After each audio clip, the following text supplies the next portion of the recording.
Welcome to another edition of World TV, coming at you from downtown Toronto at World Salon.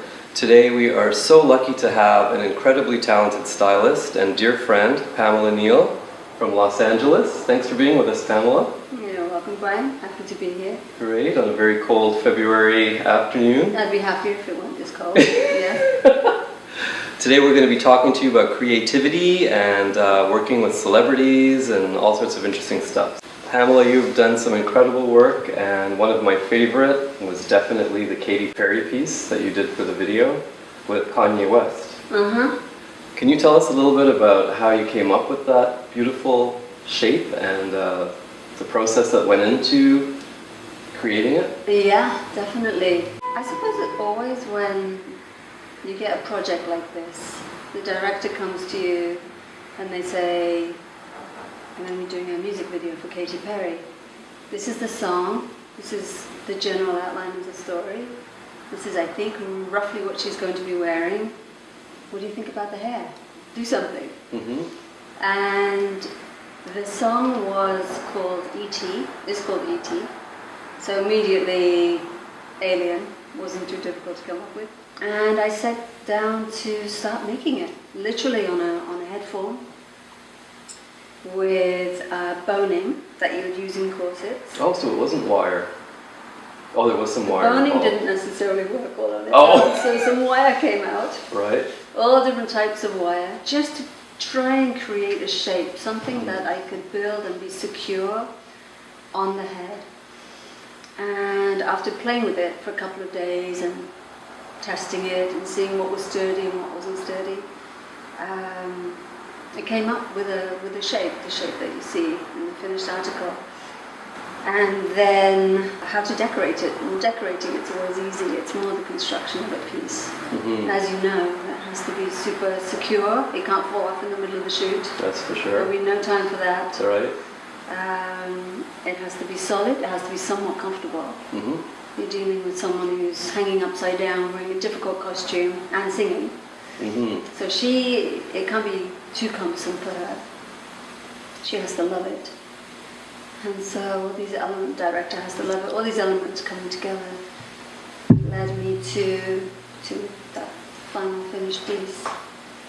Yeah, it's just stunning. But when it finally comes together and really works, and you end up with something that you feel proud of and you feel beautiful, looks beautiful, it's a pretty amazing feeling, isn't it? And one of those, for me, again, that you've created was the Rihanna video, Umbrella.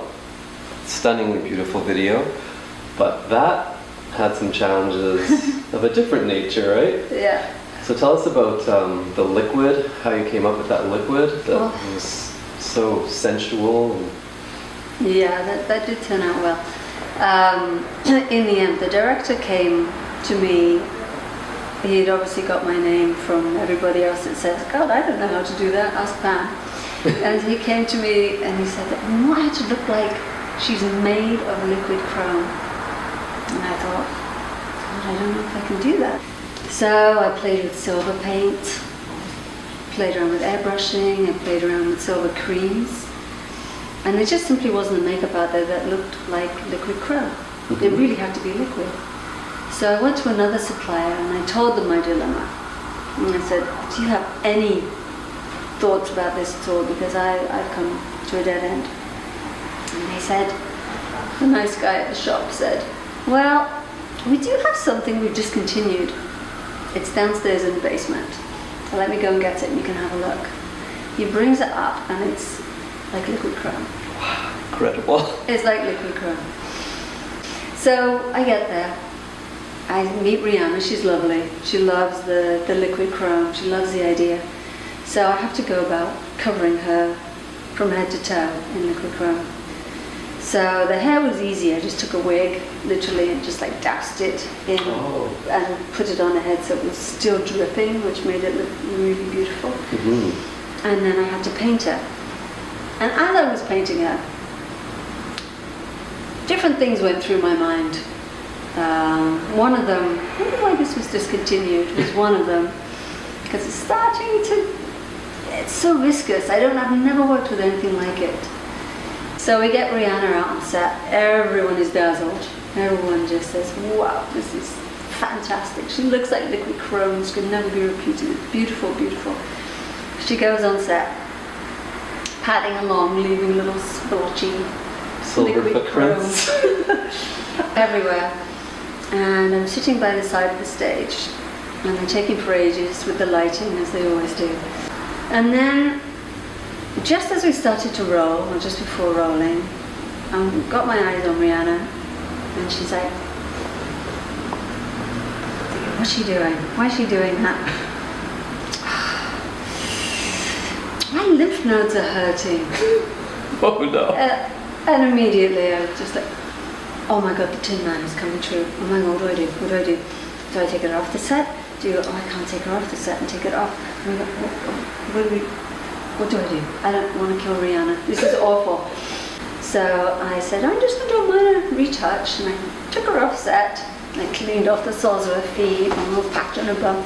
Like anything just to create some skin, some open skin. And I took her back on set, and she was fine. I panicked throughout the whole shooting and filming. And when we took her off, I was just feeding her water, making sure she was okay, taking her temperature, trying to get the stuff off. It wouldn't come off. I think it had been discontinued because it was toxic, or found to be toxic on some level, I imagine, because it was such a beautiful consistency. It wouldn't have been taken away for any other reason. Incredible. Well, it leads me to another topic that I wanted to bring up with you. And as hairdressers, we're constantly exposing ourselves to these chemicals in hairspray, in gels, and they're airborne, they're on our skin, as you're mentioning. And after 10 years of being a stylist myself, and not really knowing about all these chemicals, as you know, I broke out in a very serious case of contact dermatitis on my hands. And then your leg. And then my legs. That was a real wake-up call for me. And so that's part of why World has become one of the leading eco salons in Canada. And the product line as well, the World line, was established because I searched for a good 2 years to find something that was low in toxicity for us to be using in the salon and to recommend to clients. And there really wasn't anything out there. Something you said to me not that long ago, I think really struck it home.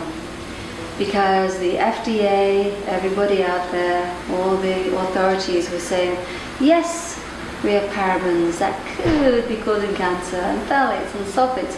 Yes, they're probably not good, but in the tiny, minuscule amounts that they're delivered in each product onto your skin, they're not going to make a difference.